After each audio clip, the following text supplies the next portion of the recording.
Hello, and welcome to the 89th episode of the Not Your Mama's Gamer podcast, a podcast about games and gaming from a feminist perspective. My name is Samantha Blackman, and I'm an associate professor here at Purdue University in wonderful West Lafayette, Indiana, where I talk about, read about, dream about, think about, amongst other things, video games, video games, video games. And I am joined tonight, as in every podcast night, by an assortment of co-hosts that includes Charlotte Hyde, Jennifer Justice, and Wendy Sierra. Hello, ladies. Hello. So, would you like to introduce yourselves? We can start with Charlotte. Okay, well, I'm Charlotte Hyde. I just went blank. Doctoral candidate at Purdue University, who's at that point in the semester where I'm not exactly sure who I am, but that's okay. I usually say I'm the resident Lego scholar, which I am. I'm struggling with that right now. Oh. Struggling how? Oh, just how to make it new. You know, just don't be telling people the same old thing. That's fine. Hey, they're Legos. They're cool no matter what. Even if you have to repeat. Yeah. Legos are always good. Oh, yeah. I got my exosuit today, so that's exciting. All right, Jen. Sure. Who are you? Hi, I am Jen Justice. I am a second-year PhD student at Purdue University. I mostly focus on video games and teaching, and especially with the ways that it can impact writing.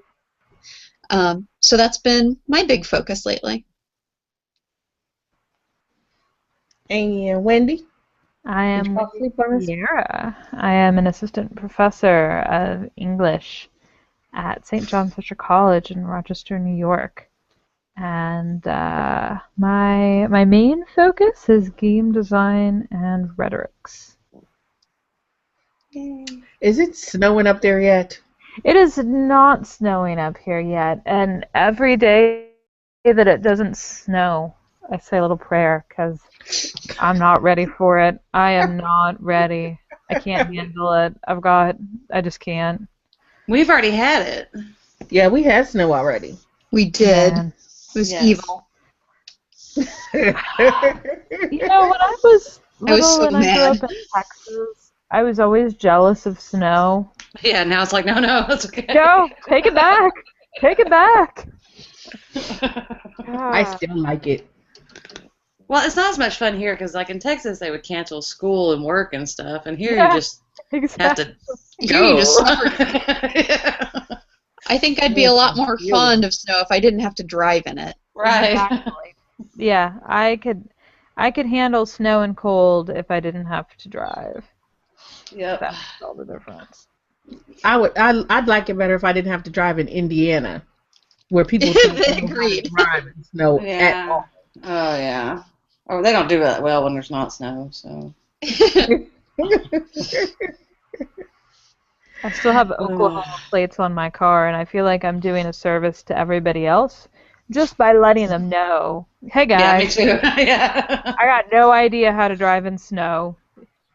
You see this and you think idiot Southerner, you are correct. Yeah, I feel the same way about my Texas plates. I'm always like, just look at the plates and go on. I'm staying from Chicago, which means that everybody knows that I'm going to speed because I've still got my Illinois plates. Oh, wow. No, Oh, well. I just don't like it. I don't get that. Well, I guess I do. Some people, have grow up in the snow, and they're like, I never want to go back to that ever again. Yep. All right, let's jump in, ladies. We can do our usual what you're playing, what you're reading, what you're drinking, because that's always fun. And we'll start with what are you playing. Charlotte, what you playing? Actually, I think this week I only played what's it called?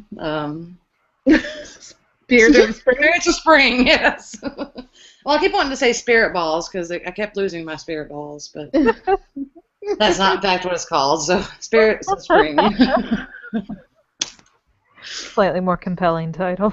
Yes, the Spirit Balls. Well, we'll all get to talk about that in great detail in a few minutes. Yeah, that's really all I played though. So. Jen, what you playing? Okay. I have been playing quite a bit of Animal Crossing and, damn it, Sam, Fantasy Life. Really? Yeah. That makes me so happy. It makes me so broke. Aw. But it is fun. It is a Isn't fun it? game, and we just got paid, so it was worth it. And a little bit of Skyrim because I am a creature of habit. Yeah, I saw you pop up on Steam playing Skyrim. I started to harass you, but I left you alone. You can harass me. I'll ignore you. What about you, Wendy? What you playing? I have been playing some Borderlands pre-sequel. Still haven't beat it yet because I haven't had enough time to sit down and really get to it. But I'm right at the end, and I think they're about to reveal something big about your main arch nemesis. So we want to get through it. Ooh. And I just picked up Payday 2 on the Steam Halloween sale, and actually I feel like this is ridiculous. My dad told me to pick it up. He was like, "Have you seen this game Payday 2?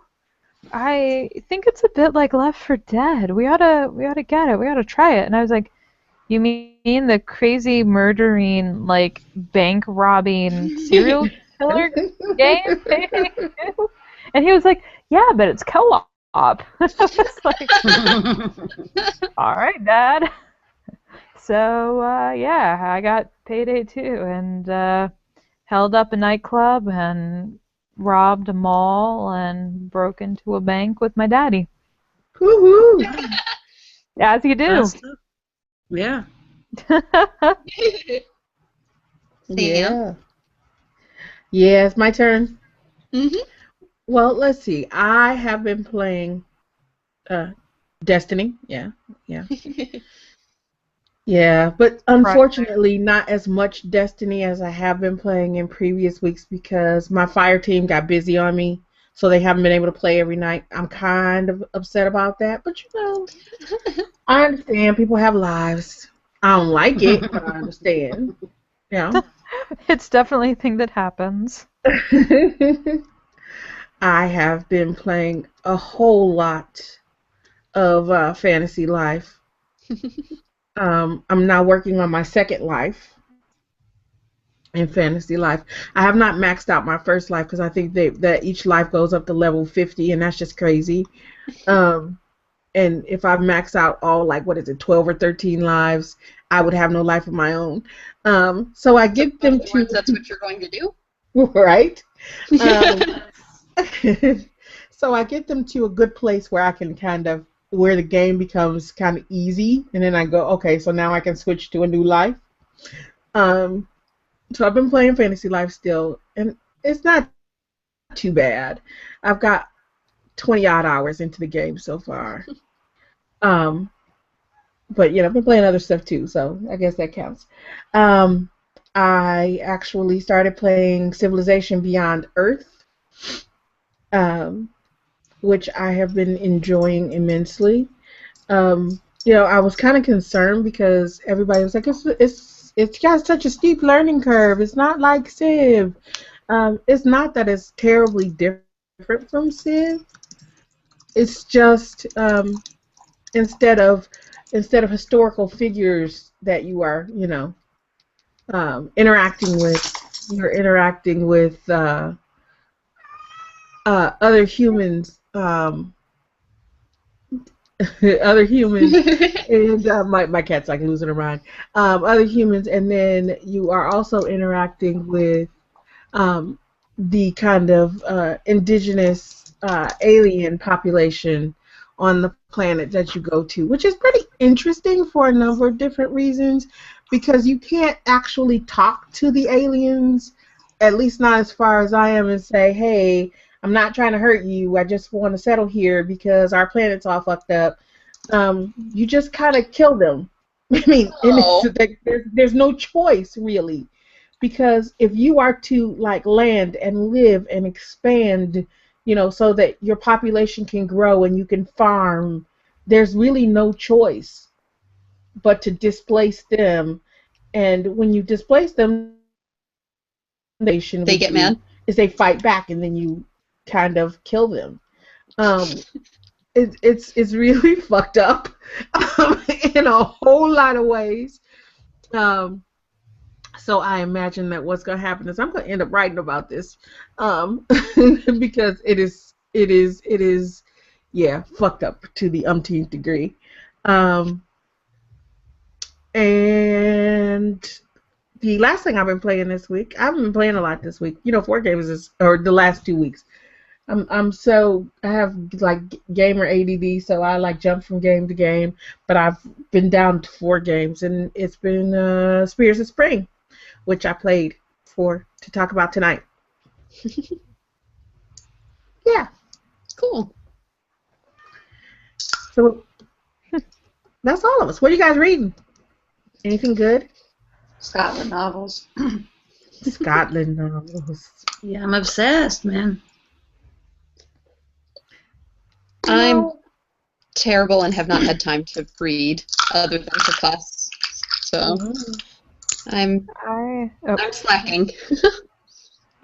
I joined a book club with some people on campus, and I was super excited because I'm pretty sure the last time that I read for fun was probably like before my master's degree. That's sad. So I was super excited, and I got the book, and it's called Still Alice, and it's about a woman with Alzheimer's, and it starts out right when she first gets her diagnosis and ends with her like not recognizing her own kids. And my grandmother has Alzheimer's, and is starting to get pretty advanced.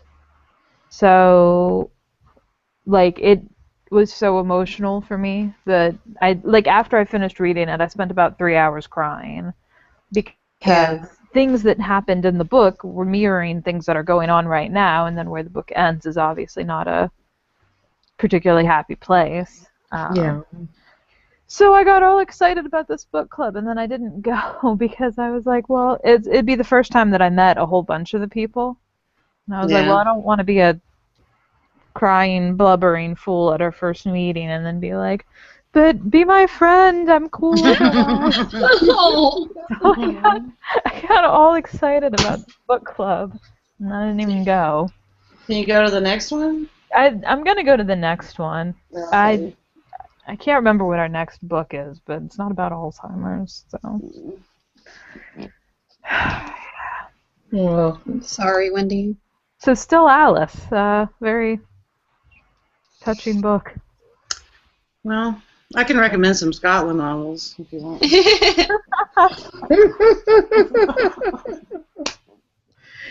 Oh. Okay, well. Sam, what are you reading? What am I reading? You know what? I don't get to read much for fun anymore either. Unfortunately. Y'all aren't trying hard enough. Well, you know what? I go through these periods. I go through these periods where I do read stuff for fun, and then it's like I get really busy and I like stop, and then once I stop, I get out of the practice of it, and then I don't do it for a long time. It also doesn't. Well, not that this is a bad thing, because I actually like a lot of kids and YA literature. Me too. But the fact that I got a 6-year-old doesn't help immensely, because every night, for at least a half an hour a night, I'm reading either a kid's kind of chapter book or an appropriate YA novel. So I am reading fiction, just not. Come on, that totally counts. If that didn't count, half of my reading list wouldn't count. That's not happening. And that's without a 6-year-old in tow. So yeah, I'm so if it counts, I've in the last couple of weeks I've probably read like 4 or 5 Geronimo Stilton chapter books, um, as well as a good portion of the Happily Ever After novel, Hmm. um, which is about the children of all of the fairy tale characters. Like Snow White's daughter is Apple White, and Huh. the Evil Queen's daughter is Fun. Raven Queen, and Robin Hood's son is Hunter something. These are super original names. I'm very Yeah. impressed. So I've read a good portion of that. So I have been reading lots, but for me, oh, you know what I've been reading? I have been reading Miguel Sicard's book, Play Matters, Mm, which is pretty interesting because he talks specifically about play and he takes a firm stance against Johann Huizinga and what really? he says about play. Yeah. And talks about play in some really interesting ways. So yeah, I've been reading that. Um, yeah. Interesting. Oh, I forgot to ask. I know they're a bit old for P, but did you get a chance to read the Vivian van de Velde games, You know, the ones that are video we game read a oriented? couple. We started one, and she didn't like it too much. I can't Yeah. remember which one it was. And then we started this, but it wasn't because of the age level. It was just she didn't like the story much. Mm-hmm. Um, and then we started a different one. You know which one she didn't like much? It was the one where, oh, I wish I could remember the name of it. But she goes into the game to retrieve her sister, but at the beginning of the story, she keeps dying over and over again. Yeah, And it was which was good if they had done it like once or twice. but it just kept But happening. but after like the fifth or sixth time, and they made you restart the story from the beginning and told the story again, P was like, I am not listening to this again. Find me something else. um, and then we did read part of another one, and then, but it was just kind of like, yeah. I think that I would probably do better reading them for myself. And I actually did buy them, I think. So I have them on my Kindle. Yeah. Yeah. Thanks, Jen. No, I'm Welcome. kidding. I'm kidding.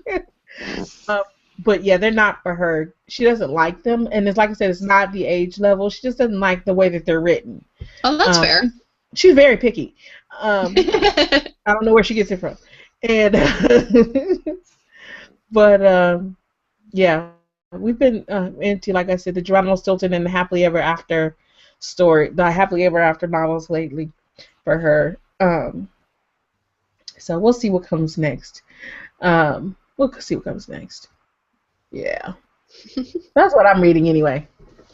Fun part. What you drinking? I'm drinking cranberry ginger shandy. It is Oh, definitely not as good as the orange or the summer shandy, but it's not bad. fruit in your beer, Charlotte. I Fruit know. in I'm your never beer. not gonna. I almost never not. I mean, sometimes I do, but mostly I have fruit in my beer. Uh, I approve I of this almost trend. I almost picked up a 6 pack of that cinnamon apple cider Yeah, the other day. But you that's don't pretty like good. that stuff. I don't like the plain ones. I was like, maybe Okay. I would like the same. See, because Might. I'm easily swayed. Okay, I'm I like don't like it. I'm I like a love cult follower waiting to happen, right? And I was like, I don't like that. I'm not gonna spend my like it. $9 or whatever it was, because I'm not gonna like it when I get it home. But don't you So, drink like Jolly Rancher vodka or something? who me? No. Yes. Whipped cream vodka. Somebody's drinking weird You know, vodka. I like whipped cream vodka, but it doesn't like me. Oh. Yeah. Mm-mm. Mm. I like it a lot. It doesn't like me. If I drink more than one drink with it, it gives me a headache. That's not good. Yeah. No. And it's probably whatever, because I have allergies to a lot of food additives, so it's probably whatever they flavor it with. That could be. Yeah, I'm sure that's not the healthiest. Yeah, because Yeah, I have to stay away from gin because I'm allergic to juniper. So that's out of my that's good to repertoire. know. Yep. I've no discovered I like gin, which I think is Alex's fault, but it makes me feel like an old lady. I hate gin. My grandma It's not loves bad. gin. Yeah, that's why it makes me feel like an old lady. But then I mix it with sparkling water, and it's like, yeah. Tastes like chewing on pine leaves. Yeah. Tastes like chewing on pine leaves. I love vodka though. I will drink any kind of vodka, not any kind. Let me stop. Not any brand, but I will drink flavored vodkas. How's that? Okay. I'm a bit of a vodka snob. I love me some flavored rum. Get some like Yeah. That can be pineapple rum and orange Yeah. soda. Oh, Yum. it's so good and so dangerous. good. Yeah, coconut not- rum is about the only flavored rum I'll do. It's not what I'm drinking. I'm not drinking anything. Aww. Oh. Yeah. I Butter did have free? a glass of Moscato at our faculty dinner, so Hmm. I had been drinking. Does that count? Well, that's different than last time. What were you drinking? That's not really true. At some point, have you ever had a drink? Tell us about it. Tell us One about the fine drink you day. had. One day. Well, I'll pick up in your stead, and I've got Moscato, so I'm carrying on where you left off. Oh, is Good. that really what you're drinking? Yeah, that's really what I'm drinking. Oh, I well, didn't go to the store for more cider, so Moscato it is. I do like a good Moscato.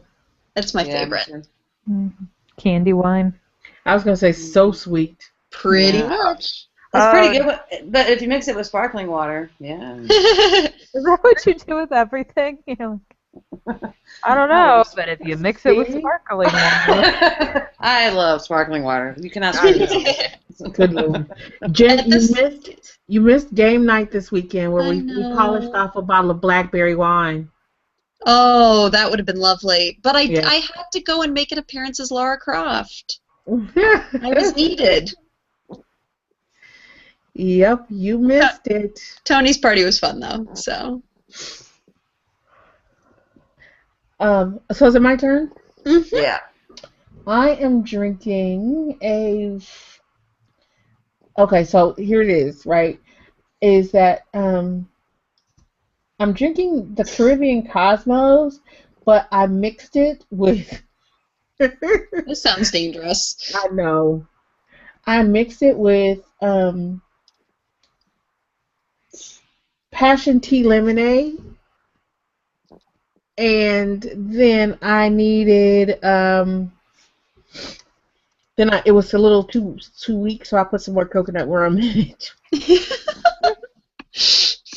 When it's difficult for you to remember what's in your drink, there might be something wrong. Or Just saying. Or something right. Or something very right. Yeah, like when did you start drinking it? That's the question. How I long was has this really been going good. on? I didn't start drinking until we started recording, so 30 minutes to go. Yeah. Wow. But I've been up since 5:30. That's probably why I can't remember either. Yeah. Yeah. Oh, and you know what what I need to add and what you've been playing. See, because we've been playing we've been doing a board game night every 2 weeks. Mm-hmm. So I actually this week man, if we're talking about board games. Yeah, that is a whole new list. Yeah. Yep, I've been playing. What did I play? I played this week Catan, which is always fun to play, and Munchkin. Oh man. Yep, and you missed it because we played Munchkin, and it was fun. You did that just to spite me, didn't you? Sure did. And the next board game night is zombie themed because I went and picked up a bunch of board games for my games and narrative class next semester. Nice. And I got a new game that is supposed to be like really, really good. I have not played it, but I've heard from people it was really, really good. And then the guy who owns the board game store, who I actually trust, because he actually will tell me when games are bad, because I come in there and spend so much money, and he knows that I will be pissed at him and not come back. Is Darker Darkest. Haven't heard of that one. It's a zombie board game, and it's just got like the best miniatures. But it was kind of crazy expensive. Oh no! How much is crazy expensive? Like $75. Oh, because I just bought Betrayal at House on the Hill, and that's $80. Really? I saw that. I really like Betrayal at House on the Hill. It's pretty good. Yeah, see, like, I don't, like, when I'm thinking board games, I go in and say, I'm going to buy a board game, I'm thinking, I'm going to spend $60, $50, right? Mm-hmm. And then when I go in there and it's like 75, I'm like, I don't want to spend 75. Yeah. That's Some spending. of the big ones are Pretty expensive. $80. Yeah. It is big. This one, at least the box, this one might be bigger than Firefly, Wow. which was big. And it wasn't $75. So I have a question, or a statement, not a question. Well, I guess it's a question. Yes, ma'am. I have never actually gotten to play Cards Against Humanity. If that ever happens, I want to be invited. That's what I'm saying. Technically, you can do an online version. So if we can't make a physical meet happen, I will do this because you need to know this game. Well, I've been wanting to play it, and last year I got the 12 Days of Bullshit. So I have my own personal cards, but I've never played the game. So No, we will do this. This will happen. Well, Charlotte, our next game is our next game night is zombie themed, and I'm extending an invitation to you right now. Okay, zombie themed games. Yes. Have you seen Technically, Cards Against Humanity might be able to be interpreted as a zombie game. It is against humanity. Have you played Flux, Sam? Have I played Flux? No, I haven't played it. I've seen it, but I haven't played it. There's a zombie-themed version of Flux that's pretty good, and it's I've played that one. and it's not $75. I think it's like probably $15. And that's always good. That's one of those ones you can just throw in the basket as an extra and not count. We also have Zombie Dice, which is a cool little, just a little dice game, and that one's also like $10 or $15. I saw that at the store when I was there the other day. Yep, that one's kind of just a fun, quick little game. I like quick little games that are fun. You can carry around in your bag. So when you get bored, like Love Letter, I carry in my bag and like break out at kids' birthday parties and make the parents play with me. How about the We Didn't Play Test This at All? I haven't played that. I've heard really good stuff about it. It's fantastic, though Sam slept through most of the hands I of it. kept falling asleep. They would wake me up when my turn would come, and I'd be like, okay, I'm awake. I don't know what the hell just happened. Was this during the marathon? Yes. Yes, it was our everybody's dying. It's the last stretch. We have an hour to go. Let's play this ridiculous card game. Yeah, but that's the wrong game to play. I need something that's going to keep me. Most of us were doing fine. Sam kept staying in. She managed to stay alive through several rounds because she would fall asleep and miss things that would have knocked her out of the game. That's funny. It was pretty. That's It was really pretty funny. funny. So we kept making her play. Our home stretch game was Dead Space. The first one, the first one was Dead Space, and I was just straight up like, I don't know, doing MSTK, like mocking it. Nice. Oh, what are you doing over there, creepy necro monster? You trying to pretend like you're dead? We're not buying that.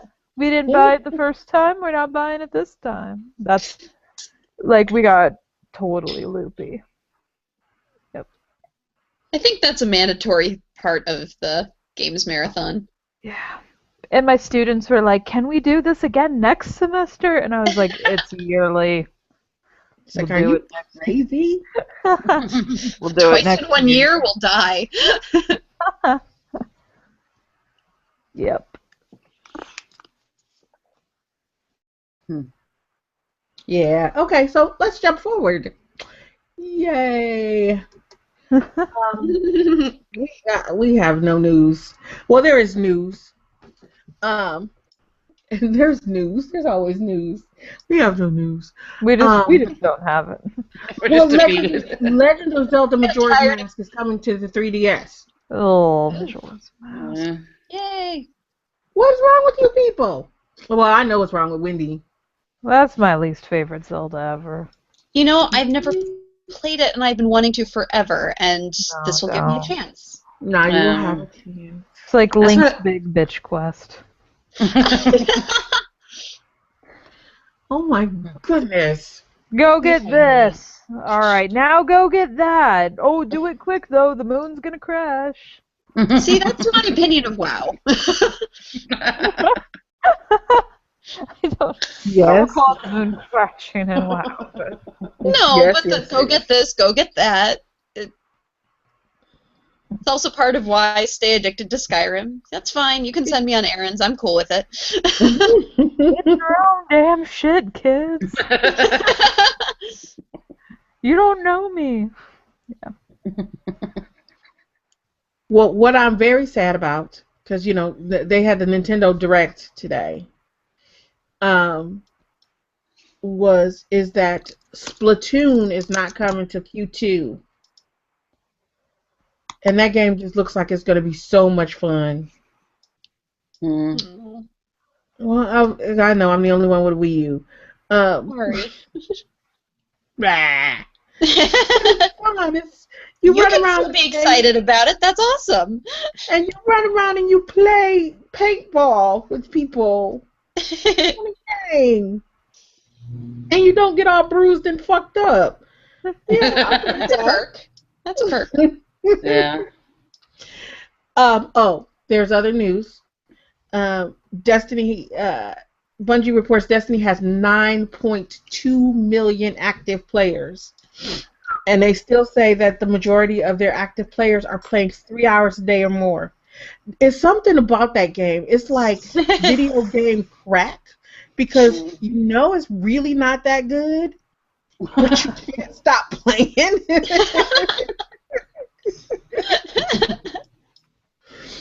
I mean, because it's not a bad game, but it is a mediocre game. It really is.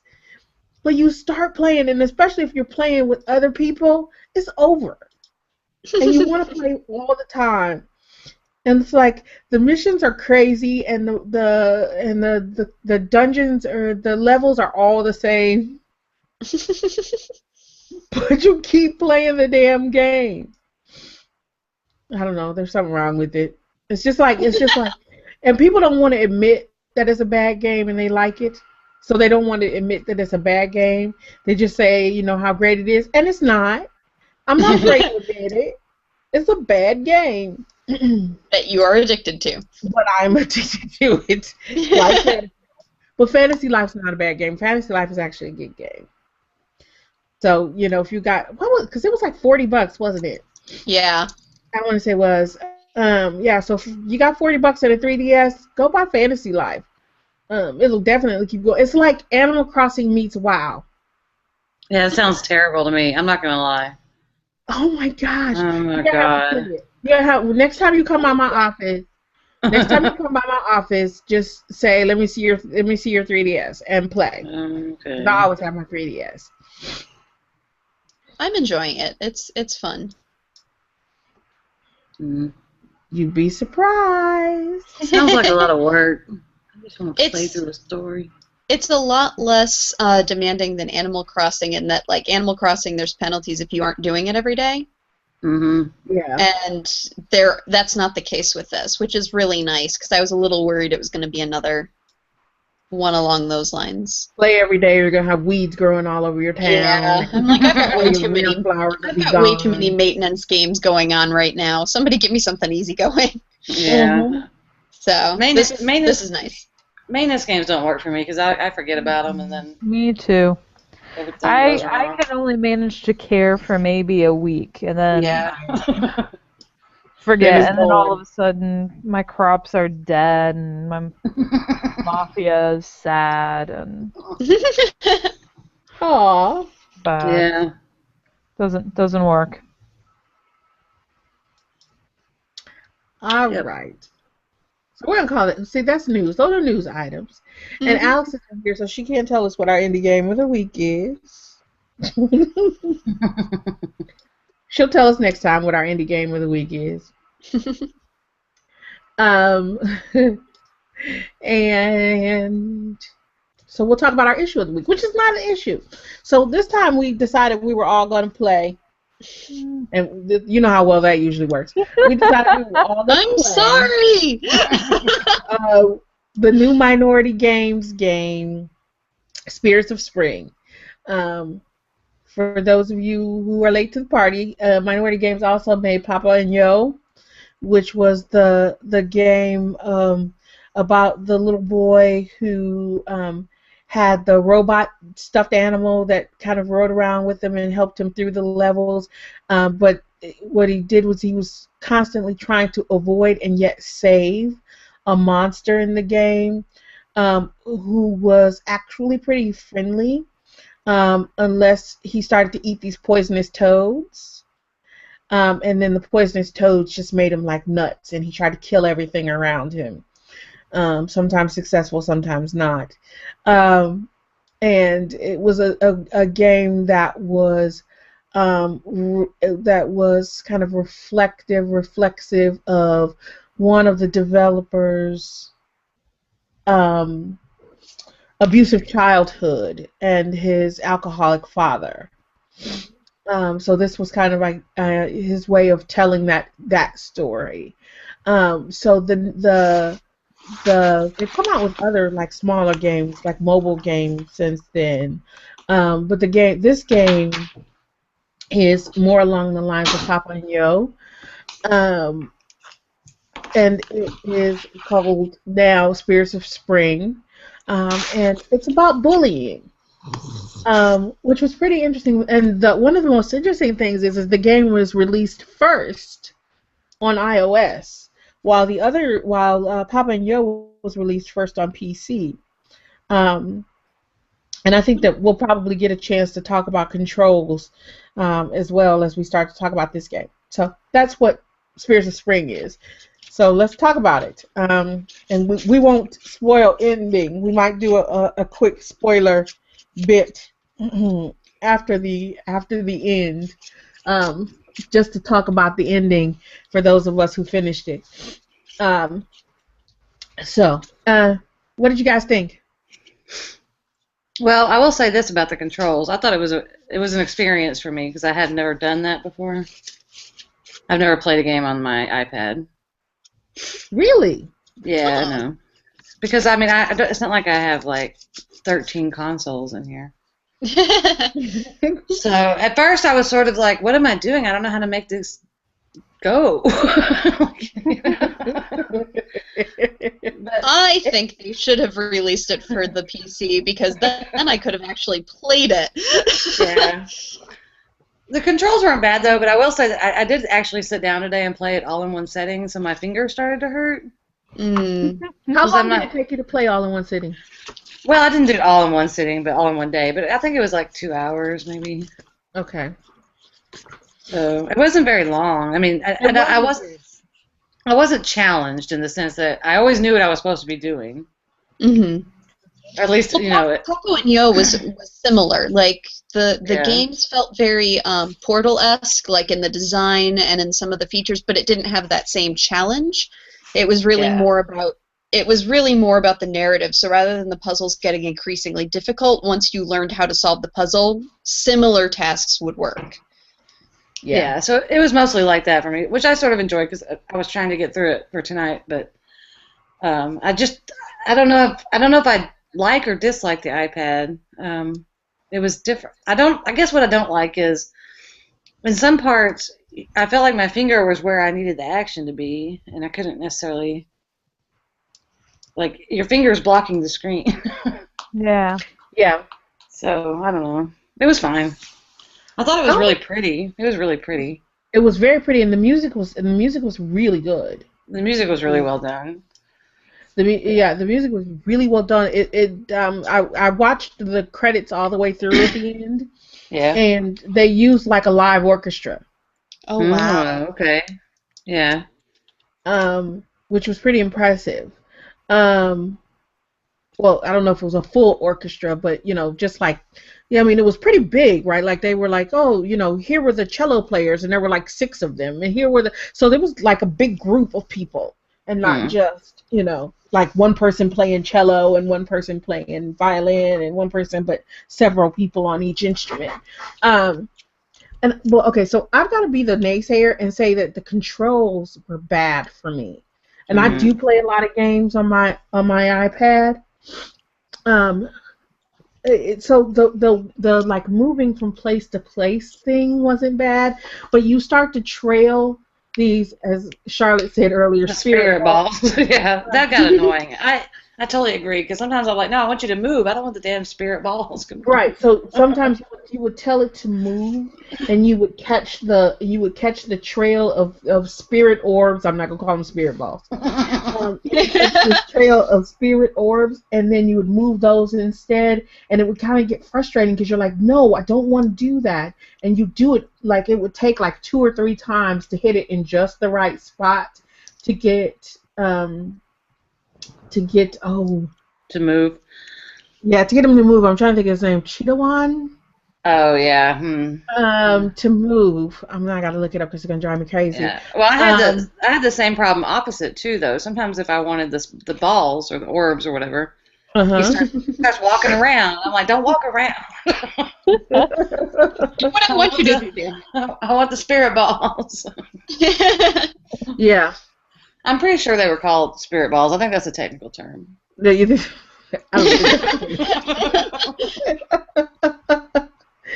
Yeah, it was kind of infuriating at points, right? I was like, no, not that. I want you to do something else. And I kept wishing that it was either on blah blah blah PC or even on a handheld device. So yeah. Like DS or Vita.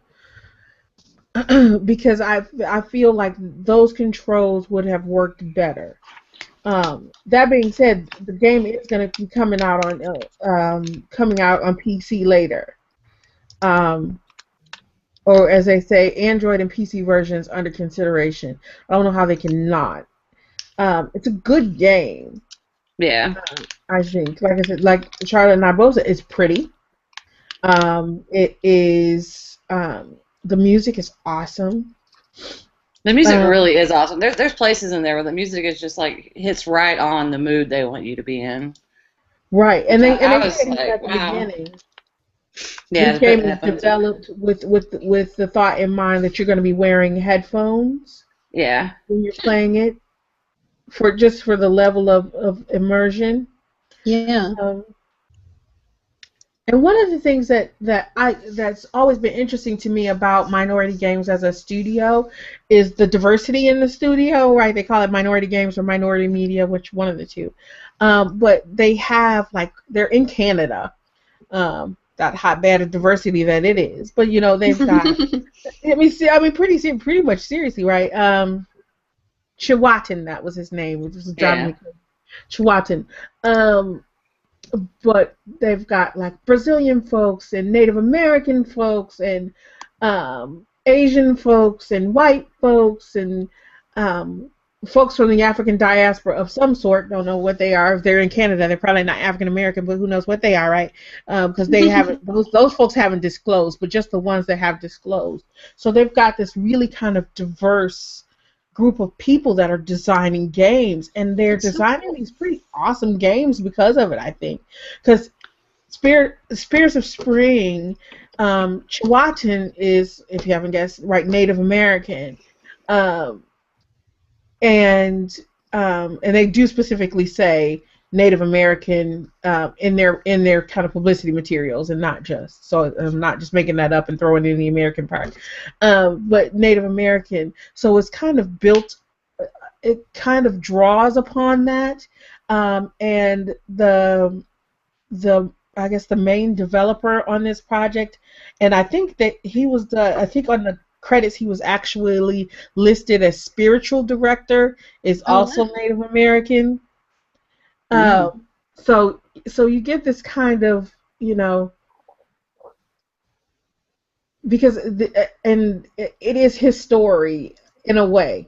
And that's all I'm gonna say, because I'm not gonna spoil, because we get a twist at the end, but we'll talk about that after the end, so we don't spoil it for people. Mm-hmm. But so you got this. Is interesting because there's this place, right, where they are, and it's kind of in a state of perpetual spring. So he goes around and collects these spirit orbs. Uh, but these crows come, and they're just like picking on everybody, right?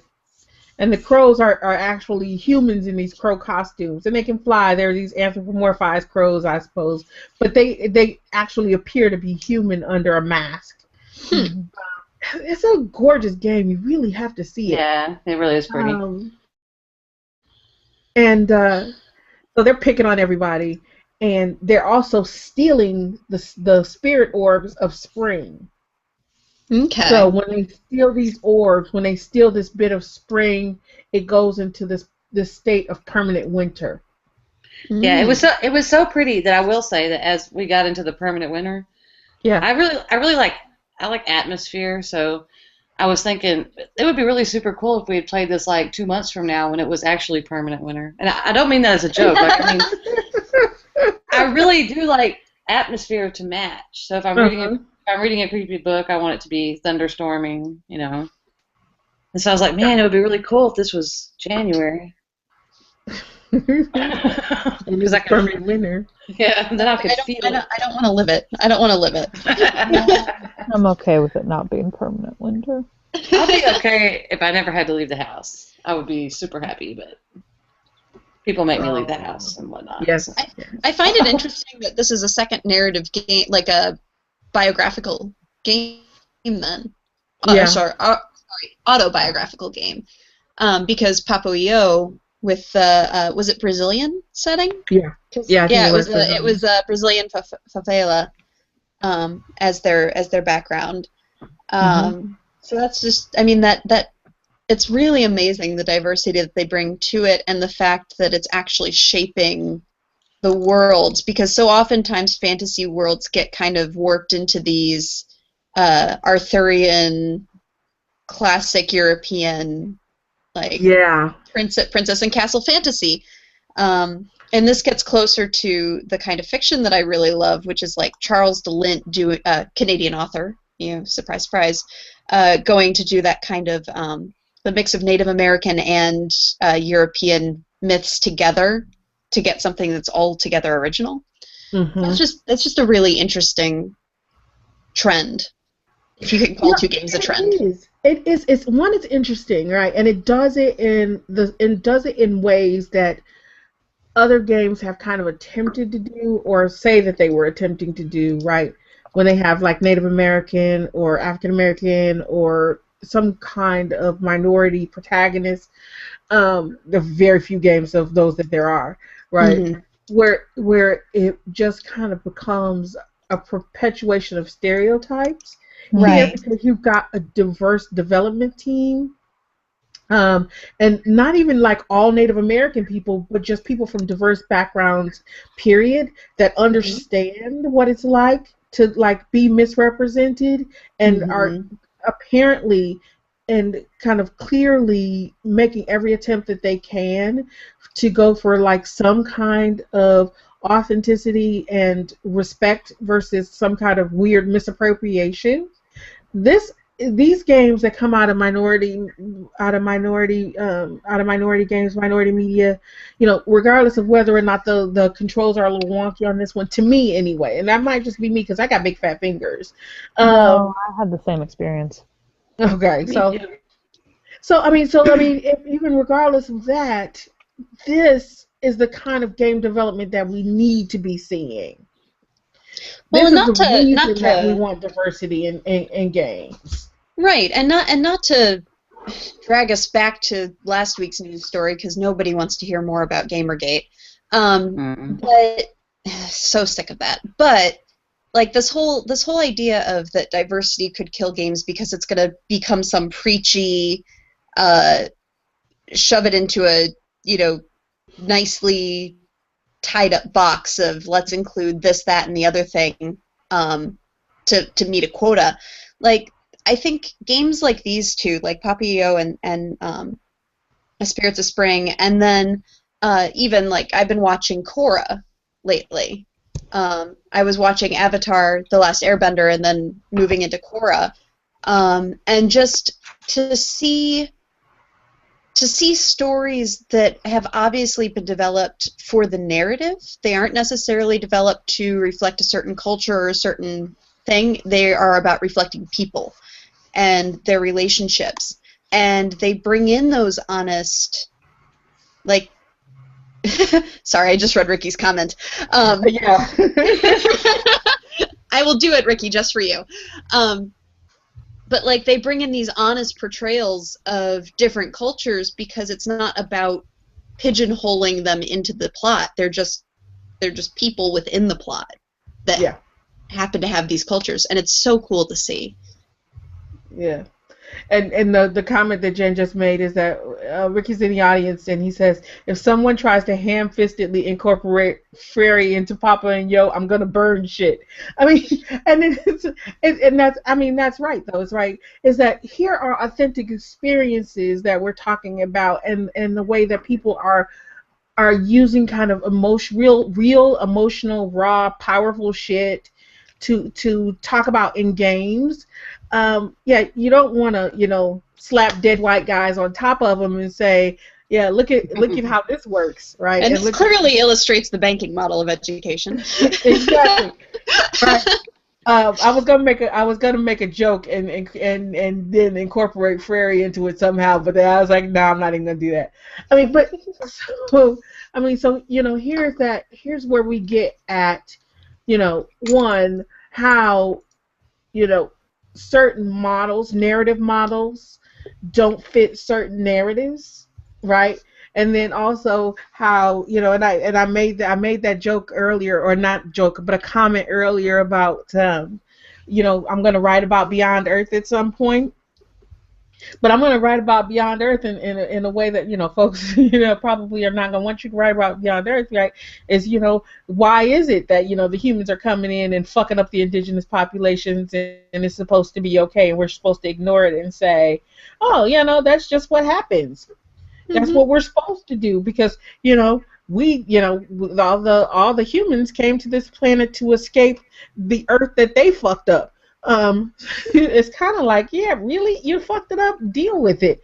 Don't go take somebody else's shit. But then, so that in and of itself is pretty interesting. But and that kind of is a good example of what Papa and Yo and Spirits of Spring doesn't do. Does that make sense? And I think that kind of gets to, like I said, why we need diversity in games. Why diversity in games isn't a bad thing. Why, just because you got diverse folks thinking and writing and developing games in a way that you're not used to, with the other 497 versions of Call of Duty, it's not that they're trying to burn games down. It's just that they're trying to give you a new experience. They're just adding to it. They're just giving you more. It should be a celebration. Y'all are walking into dangerous territory. I'm okay with it. Why? Because we not Call of Duty, Charlotte. No, I'm about to start talking about Gamergate. I'm sorry. I'm sorry. I'm not talking about Gamergate. Sounds like it. I'm talking about games, period. I mean, these are the same conversations we've been having long before Gamergate. Right. Oh, yeah. Just makes me think of all the people who... Or what, I don't want to talk about it. Gamergate gets to stay with last week, at least for a little while. We'll do happy things this week. Well, it's a game about bullying. Yeah, it's not that happy. Yeah. It's really pretty, though. And I can't talk about the specifics after the show. Okay, so this isn't... Well, okay, so mini spoiler. Okay. Spoil away. No, I'm not going to spoil. I'm trying not to spoil it. Because I want people to play this game. I really do. And it wasn't... What was it? Was it $1.99 or $2.99 on iOS? Oh, wow. Yeah, it's not very... It's like $2. It was cheap. Yeah. It was definitely worth $2. I'll give you that. Yeah, I mean, it was definitely worth it. It was like, I think it was like $2. It was either $1.99 or $2.99. Now I gotta look because it's gonna drive me crazy because I need to know. I'll It's say $1.99. I wanted to play it to finish it for tonight, but that's not the only reason I finished it. I finished it because it really did keep me engaged in the sense that I was like, well, I want to know what happens. Mm-hmm. Right. I wasn't like, I'll just put this down and come back later. I was like, no, I want to know what happens right now. Because it is. It's like reading a novel, right? Yeah. I desperately want to play because I loved Papa EO. I just don't own an iPad and. Well, now I want to play Papa EO because I haven't played that yet. But oh, you should. It's beautiful. So it's good. $15 on Steam. No, that's a little steep for me. It's how much? 15. I wonder how much it is on the iPad. I don't think it's on the iPad. So maybe they'll put it on a Humble Bundle or something. It's in the Humble store. Oh, is it? Yeah, it's still $15. Oh, that's not helpful. Well, maybe I'll get it. I still got to deal with these expensive other things I have, like Evil Within. So. I know. I'm gonna play it though. It was $60. You have those days. But okay, so so here's the thing about we talk about these emotional games, right? And there's a twist in this game, which comes at the end, and it kind of took me fast. Well, I saw it coming, but I was still not happy. Did you really? Oh yeah, I knew where we were going with this. I was like, well, we'll talk about it more in the spoilers, but it surprised me in a different way. So yeah. Oh, see? Yeah, I was surprised. I didn't see it coming, and I don't know if it was because I was just kind of so immersed in where it was going next. And I'm talking about the very end. I'm not talking about what happens. Oh, okay. Chiwetel, or with Chiwetel. I mean, at the very end. That was the twist that surprised me. I mean, it wasn't that it was necessarily predictable. It was just that psychologically we know how bullying operates, right? And that's kind of where the game goes to a certain extent. So we expect what happens at like this 3/4 way turn, but there was this thing that happens at the very end of the game, and you were like, wow, that's kind of, I wasn't expecting that one kind of thing. So there's kind of two like twists. One is a more predictable twist because just psychologically we know how things operate, and the other one was a little different. So if you want to find out what that was, until you play the game, because everybody for $1.99 is going to go out and buy a copy of this game and then buy one for everybody you know and play this game, you can stick around afterwards while we talk about the very end. What else? What are the interesting things about this game? Anybody? Well, I don't often get too disturbed about games, you know. Uh-huh. This one got me, though. I mean, because of the bullying and the connection to, not in the game, but just in my mind, to things like, God, I don't even know if I can say it because it might be too spoilery, but maybe I'll just wait. But Well, I mean, if maybe I can take a guess, and I haven't played, but if it ties in at all with domestic abuse. that's not what I was thinking, but... I was just thinking because it's close tie with bullying, but okay, maybe not. Anyway, At this point, I don't even see how it's about bullying yet, but I'm. Oh, it is. Well, I feel like I almost feel like that's a spoiler, right? Like. No, I'm just laughing because it's there's not often that I play a game and I get really uncomfortable. I'm like, I don't want to be playing this game, but I can't stop. So. Mm-hmm. I was expecting Papuyo to do that to me, and it actually didn't. I was surprised. It did definitely get emotional, but I didn't have to put it down, which I was glad for. Yeah, it was there, and there are points like Wendy asked. I don't know if we were on the air yet when Wendy's like, "Why's my little guy keep falling down?" Mm-hmm. And we were like, it's part of the story, right? Because he's clumsy. And, you know, there are all these things about him that makes him kind of, you know, ripe for the picking for bullies. Yeah, he's right? a target. He's a target. He's a target. And those are kind of some of the things that make him a target. And then as the game goes on, there are different. One of the things that was kind of disturbing to me, and this is because, and it is like Papa and Yo, is that a lot of agency is taken away from you as the gamer. Yeah, that's where I got really uncomfortable. Because a lot of agency is taken away from you because they want you to experience the narrative the way that the narrative is written.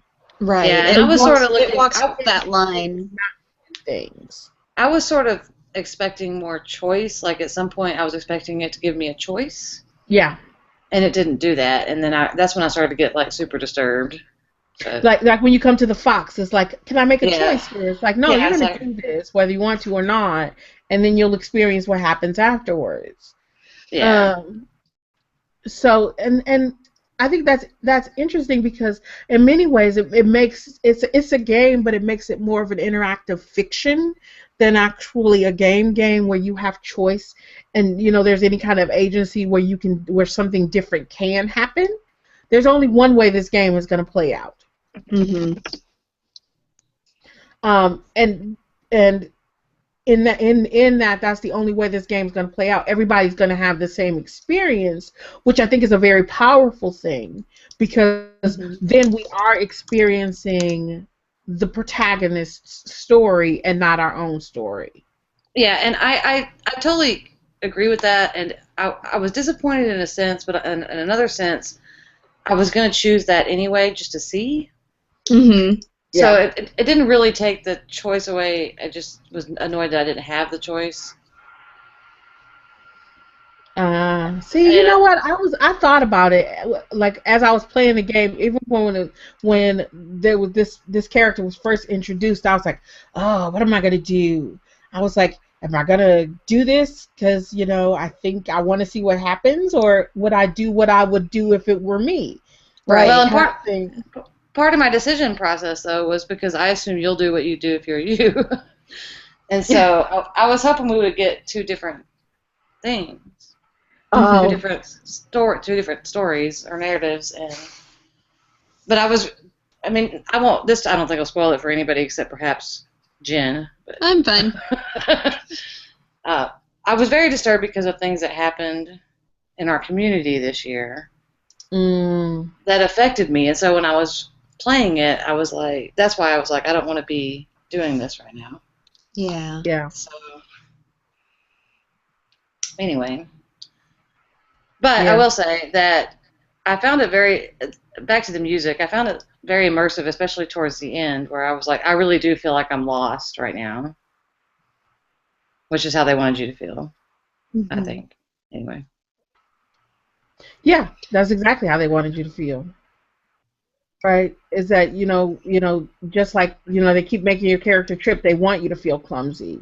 You get lost, they want you to feel lost. right? That's why there's no directionals, right? Well, there's some. They have the little rabbit feet. Well, they have a little rabbit sometimes. Yeah, sometimes. And that's when they want to guide you, but when they want you to feel lost, there are no tracks to follow. You just Yeah, and you can't pull out. run along. You can't, or at least I couldn't figure out how to pull out and look at a larger area. You can't. So Yeah. you're just seeing your own little small area, and sometimes that was a little bit, I don't know the word, like hard to find my way around because I would get confused because it's all white. Yeah. So It's like there's snow, and yes, Yeah. more snow. and then some water. And some ice. Yeah. And more snow. And we're saying this, and then people are like, yeah, how's that beautiful? No, you have to see it. It really is.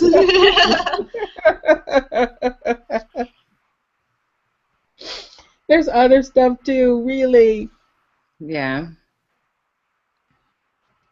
And you're not always just looking at your own little part. Some parts it pulls out for you, and you can see stuff around you. But For the little cutscenes too.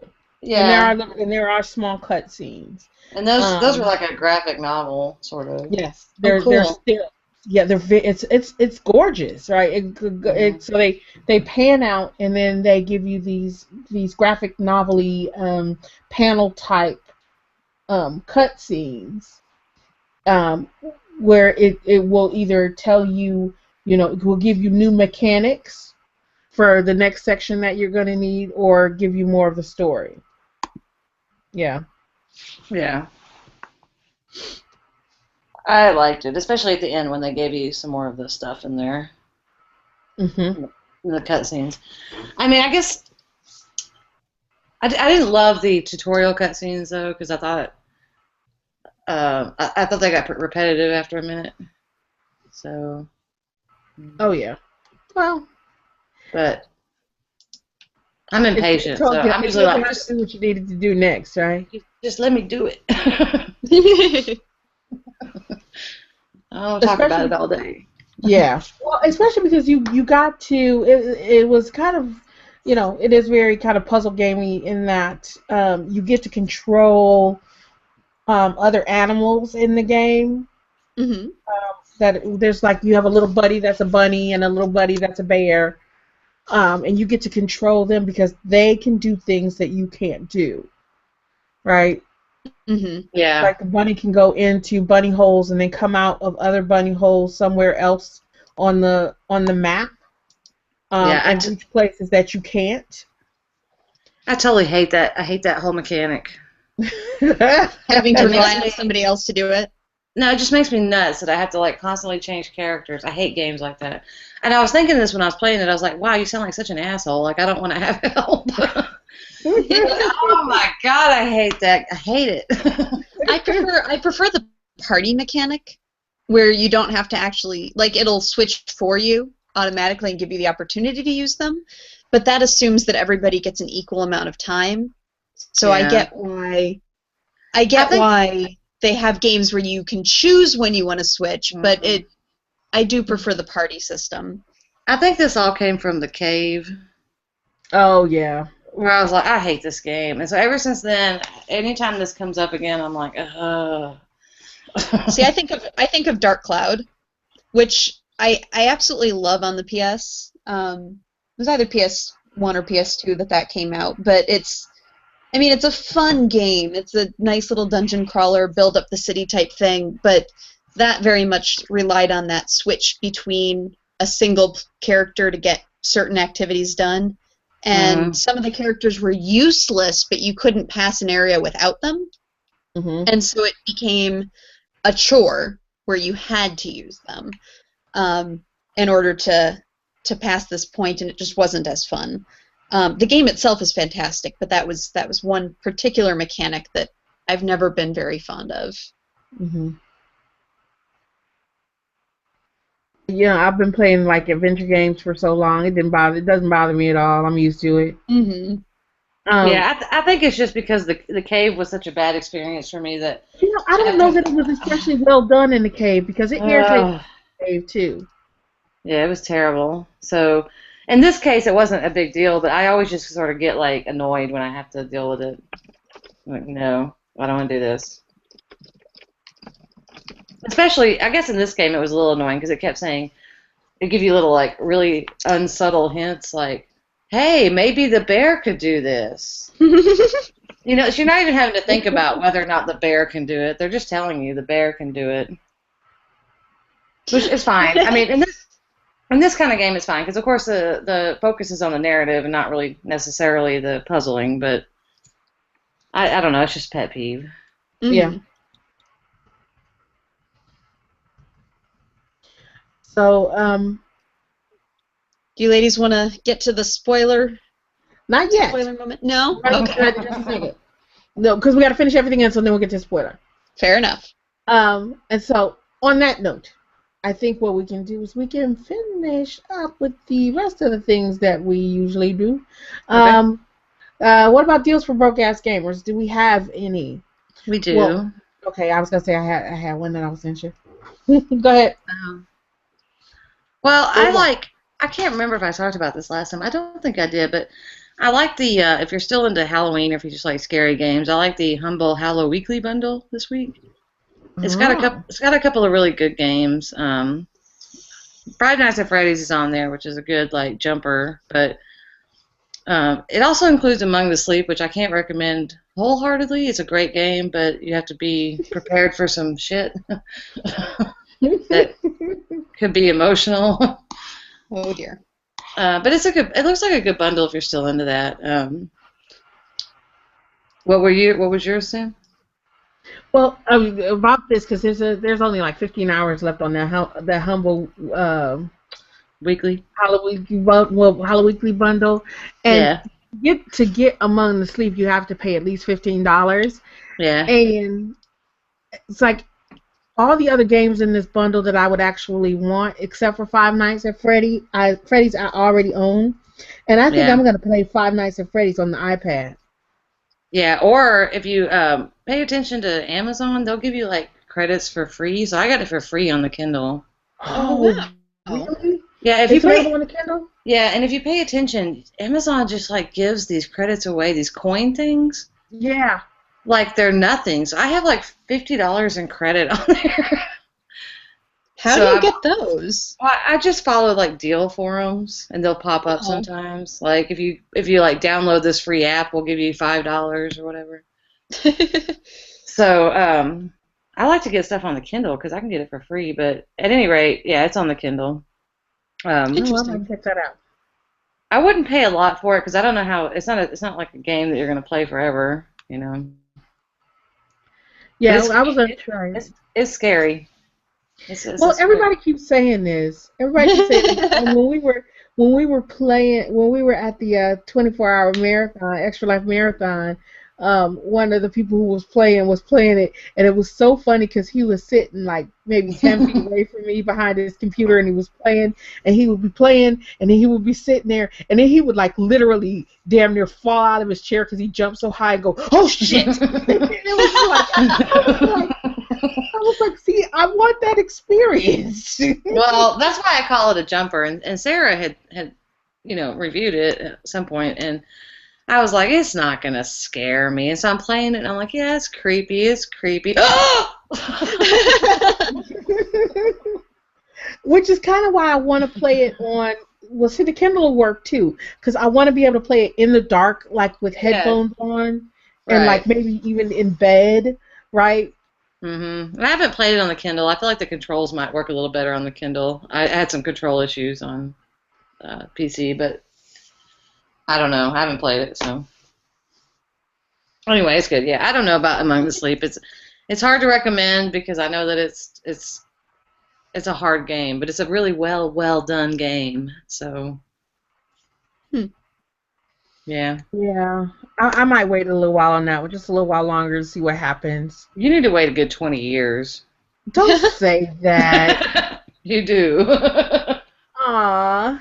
You need to wait until P is like married and probably out of the house. Probably before she has her own kids, because then that'll start it all up again. But oh no. Oh Yeah. my God. That's horrible. It's such a great game, though. I mean, it's such a great game. It really is. I enjoyed the shit out of that game, but anyway. I might try. I might have to break down and do it. So okay, we were talking about other. Yeah, I know. Maybe I won't. Maybe I won't. Maybe I'll just stick with Five Nights at Freddy's. Yeah, I'll just do that. The deals that I was going to talk about is that the kind of standard Microsoft bundle between like now and almost Christmas, right? It's all for Christmas. Is you can get the Xbox One with no Connect and Assassin's Creed Unity for like $349.99 or something like that. Mm-hmm. And then what you can also get is the PlayStation Last of Us bundle, the PlayStation 4 Last of Us bundle for $379.99. And then there is a bundle of the Xbox One with 3 games, which what are the 3 games? I think it's Black Flag, Unity, plus a game of your choice for $379 at Walmart. That's cool. See, there you go. There's your chance, Charlotte. No, I'm not buying another console. I'm paring down consoles. Right now, I'm about to get rid of the 360 and the PS3. Well, if you get rid of 360, you need a Xbox One. I already have one. Boom. I thought you had the PlayStation 4. No, I got the Dead Rising. Oh, right. Never mind. I want the PlayStation 4 because of Until Dawn, but I'm not doing it. Nope. Well, you can get like I said, you can get a PS4 for No, the Last of Us bundle from the PS4. I already played The Last of Us. Yeah, but you get the remastered version. I'm not playing it again. I don't care. Me either.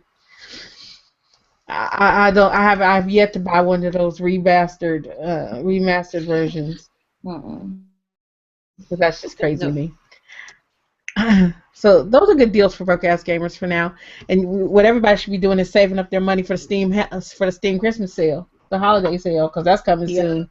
Yay. We are all doomed. Mm-hmm. And on the 14th, Dragon Age Inquisition's coming out. So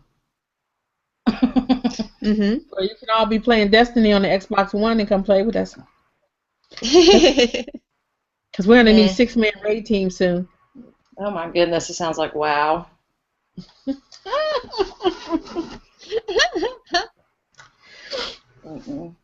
Charlotte, you can get the game now and level up to like 20-something before the DLC comes out, and you can do the new raids with us. I don't think so. I don't think that's no. I got my horror games. I'll stick with those. Fine. So how could we possibly break up the Wonder Team of you, Alex, and Ricky? You wouldn't. Exactly. We need 3 more people for our raids. I see how this goes. I feel like this is not my kind of game. You would be surprised, Charlotte. No, it's a first-person shoot. I can't even shoot. It's like driving. It's terrible. You would be surprised. You're gonna have we're gonna sit down in 205A and play. All right. I'm definitely gonna have to play it before I pay any money for it. That's for sure. All right. On that note. On that note, I will leave you, ladies. And then Charlotte and I are going to talk about the end of the game for a few minutes after the break, right? Right. Yes. So we'll run through the rest of the stuff very quickly. So if you want to send us email, voicemail, video mail, whatever you want to send us, you have a number of ways of doing that. You can send us email at nymgamer@gmail.com. You can use the little handy-dandy flyout on the blog at nymgamer.com. And leave us a voicemail message. You can use the SpeakPipe app on the top of our Facebook page and leave us a voicemail. You can always see what we're doing, what our pithy posts of the day are like, etc., by checking out our blog on a regular basis, or you can like us on Facebook. Just look for Not Your Mama's Gamer. We post every day a link to the post of the day, and we also post to Twitter, so you can follow us at NYMGamer. And if Twitter and Facebook and blogs or RSS feeds are not your thing, then Tumblr is. You can go to nymgamer.tumblr.com. So you can find 1,000,001 ways to come into contact with us. And we welcome contact in all of those wonderful ways. Right? So. Oh my God! I just noticed the comment that there was supposed to be a question from Ricky. He says that I'm way too confident. We couldn't even get through a heroic strike. You know, I'm talking about taking on the vault. Hells yes, I am confident. Confident. I can do it all. I'm invincible, damn it. I'm a guardian. All right. And on that note, until next time when we take on episode 90 in the vault, apparently. Stay warm, stay dry, and as always, game on. Game on. Game on. Have a good night, ladies. Night. Good night. And okay. So seriously, it's us and it's the spoilers. The ending wasn't. It was lame. I don't think I was surprised. It was lame. Why do you say it was lame? I gotta hear this. Because there was no explanation for it. Like, why did they suddenly stop? That was pretty interesting. Right, is that, so what happens, right, is that, he starts and he's got the spirit orbs, the spring spirit orbs that he's using to complete the puzzles. Yeah. And then he meets the fox who gives him dark spirits. Right. And that's where I got disturbed. Right. Right. And the dark spirits, yeah, that is pretty disturbing, right? The dark spirits is what he uses to do things that he couldn't do with the light spirits, with the spring spirits. He can blast down trees, and he actually takes on a different. He actually becomes a dark character, right? Right, and that's what I was alluding to before. Is it was disturbing to me because it's like, not that this is exactly what happened here, but it's what we hear a lot about with school shooters, like. Right. And that's exactly what I was feeling like when I was playing it, and that's been sort of hard for me, and that's where I was like, I don't want to play this. No. Yeah, and that's exactly what it is, right? It's like, okay, so here's what happens to kids when they get bullied, right? Yeah. And you see them, you see him in an attempt to lash out at those who have bullied him. He also hurts the innocents around him, right? Right. Because he hurts the bear, who's been and his the rabbit. Companion, and he hurts the rabbit, who's been his companion the entire time, right? And that is some disturbing stuff, right? And then of course he falls. I'm sorry. Go ahead. No, I was just saying it's also that's where the awesome music comes in too, because they also make you sort of feel like a badass all of a sudden, and it's like, yeah. Except I don't want to feel like a badass. Yeah, not that kind of badass. Yeah, the music was really well done in the sense that it made you feel what they wanted you to feel. Yeah. I thought, in a very immersive way, especially, and not to derail where you were going, but just when you go into the abyss. That's where I was going, but go ahead. Oh, yeah. I was just like, oh, yeah. I just totally feel like emotionally lost. And the music and the whole scenery, it was beautifully done, but I was like, ugh. So, go ahead. It's like you don't know where you're going. You don't. Yeah. It's difficult to see, so you can't really find. You kind of stumble around. Yeah, I had to stumble around like 3 times, I think. Yeah, you kind of stumble around. I mean, and this is on top of the regular kind of tripping and falling, but you're Yeah. actually stumbling through the map, right? And then you come to the people that you have hurt, and you Yeah. have to rectify what you've done, Mm-hmm. right?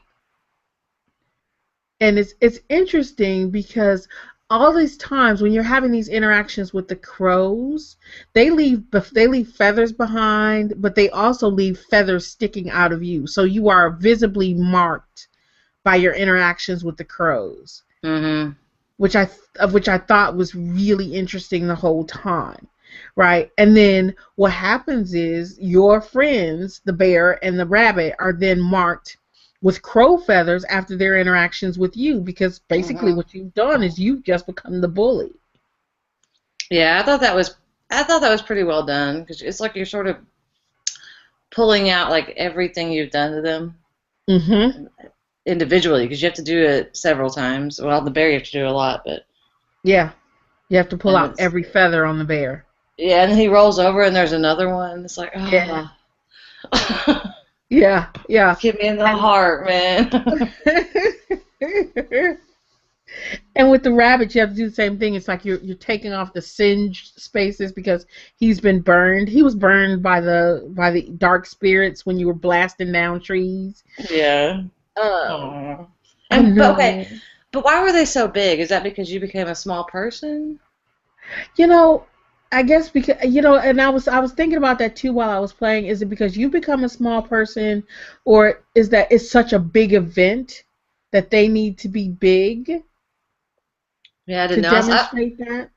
I sort of thought it was because you just became a small man. Yeah.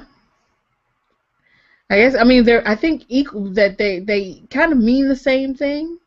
Hmm. Um, but yeah, it was pretty it was pretty kind of powerful. And then once you have kind of mended what you've done, then You're they go back to their regular size, right? And you're back all on the same size. back on even ground or Hmm. whatever again. Yeah.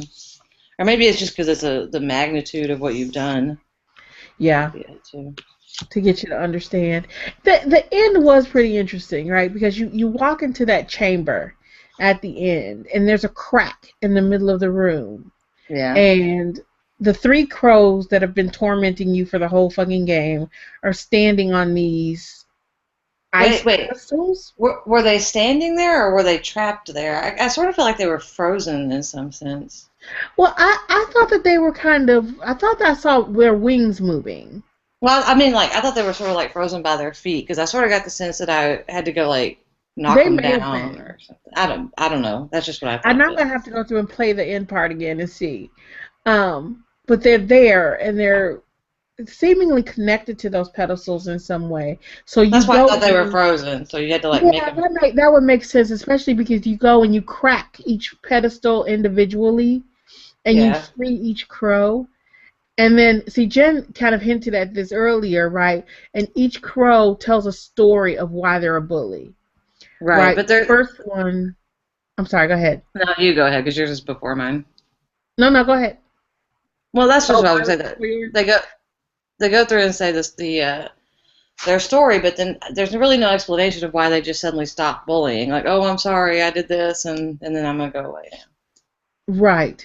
And and so because they don't stop, right? Even once you're the badass and you catch up with them, they still bully you. Right, but then what makes And them stop in the they end? take you away and drop you into the abyss. But then after that, they stop. Why? Yeah, there's no explanation for why they stop, Yeah, which is that's where I pretty. thought it was sort of lame, but maybe it's more interesting than I think. I don't know. It is interesting that that happens. It would have been more interesting if, as a badass, you had trapped them there, but it doesn't seem that that's what's happened because they actually kind of trap you in your badass mode and drop you Yeah, like onto this, like in the middle of the ocean, and you finally end up falling through the ice and into the abyss is what happens. right. And then when you find that chamber, they're trapped there, or they're stationed there, or what have you. Yeah. But there's no, and maybe I don't know, but there's no reason, right? We don't know what has trapped him there because it wasn't you. No, it wasn't, because you were still getting your butt kicked with even Right, when so you it were wasn't. strong. Yeah. I don't know. I thought it was. I thought that's why I sort of was confused. Why I thought they were sort of frozen there, because I was like, well, is that a metaphor for something? Are we freeing them? Which he is sort of freeing them, but freeing them from what? And then they suddenly just say, "Oh yeah, my bad." Except for the one who says, "I'm not saying I'm sorry," but Well, they explain, right? yeah, They're explaining why they're bullying once you free them, right? The first one says, "I've been abused. This is kind of this. I come from a dark hmm place. yeah, I'm not gonna apologize, right?" yeah. That's the And one. it's so nothing changes for that crow, which is interesting, right? It's hmm it's not the touchy feely ending that That's you would true. necessarily think it would be. And I actually liked their explanations because I didn't think it was the touchy feely thing. I was Right. just a little thrown by why are we suddenly here at the explanation point? What Yeah. changed for them? What changed for them? I mean, a lot changed for me. I know why I was, digging out feathers from the bear, but Right. I don't know where that happened for them. And maybe it's because it is my story. Like, so I don't necessarily know what happens to other people or something. But But it's not. But it really isn't. Kind of. So let's go through that, right? So the three crows.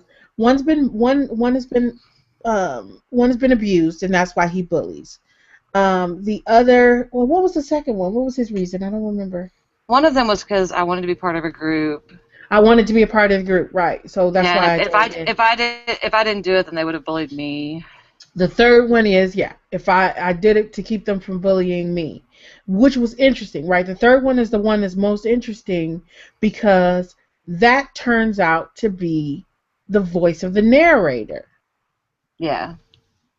So the narrator is telling the story of Chihuahuan, but the narrator is not Chihuahuan. The narrator is one of the bullies. Okay, I did not pick up on that, but yeah, that makes sense.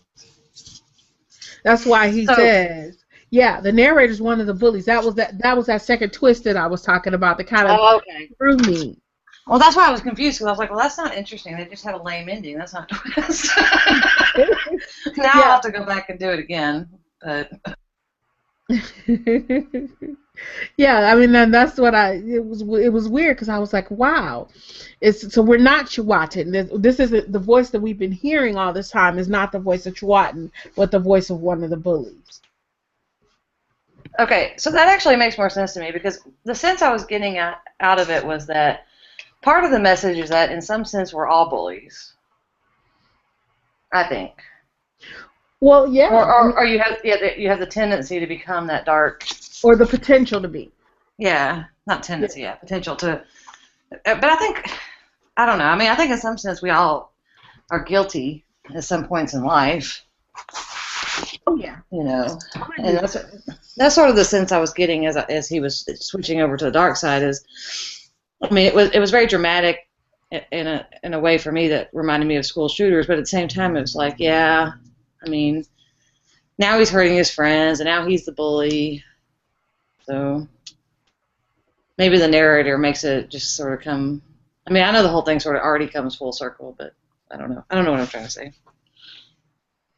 Yeah, I think you're right in that sense though, is that it does kind of brings it full circle because you recognize that the whole time you've been playing the game, you've been thinking that the narrator was the voice of Chihuahuan or someone like Chihuahuan, but what it turns out is that, yeah, in many ways, the narrator is the voice of someone like Chihuahuan, but the narrator is a bully. Yeah. So you see that potential to bully based on circumstances or as a reaction to circumstances manifest. Well, yeah, and I mean, I'm not gonna lie, and it's not like it's not only like something that happens in academia, but I could see that.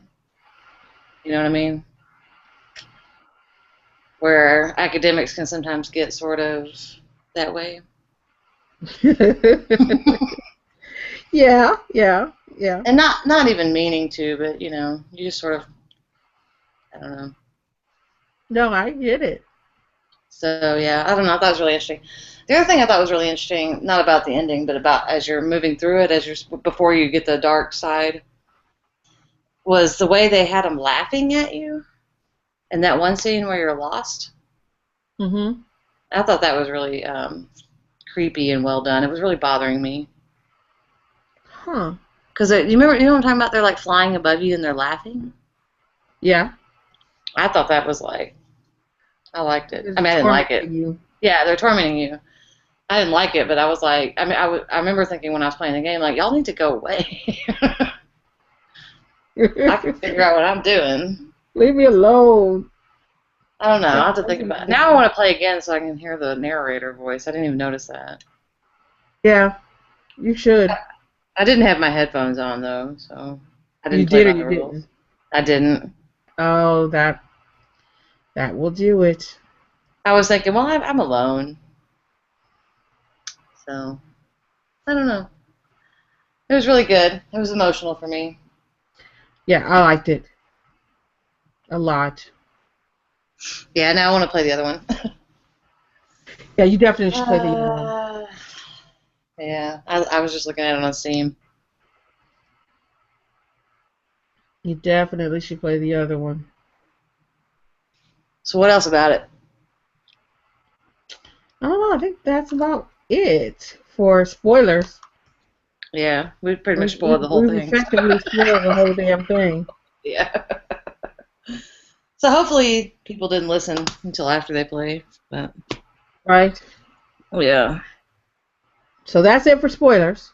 yeah,